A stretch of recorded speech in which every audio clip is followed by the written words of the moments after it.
Star wa filamu kutokea kipande cha Bollywood, India, Dharmendra amefariki dunia. Dharmendra amefariki dunia mnamo Novemba 24 mwaka 2025. Dharmendra amezaliwa mwaka 1935 na amefariki mwaka 2025 tarehe 24 mwezi wa 11. Dharmendra amefariki akiwa na umri wa miaka 89 huku akiwa ameacha watoto 6.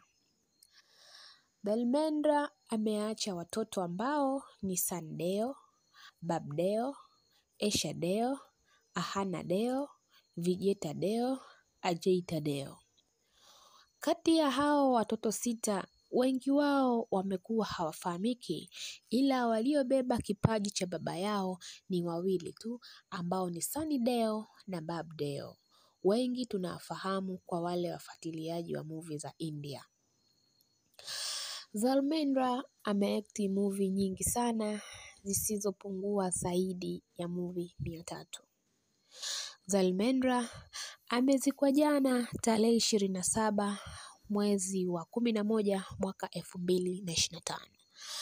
Hatuna budi kusema inna lillahi wa inna ilaihi rajiun.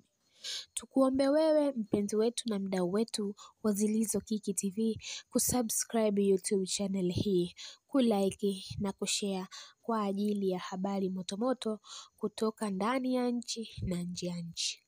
Mimi ni mwanahabari wako Mwajabu.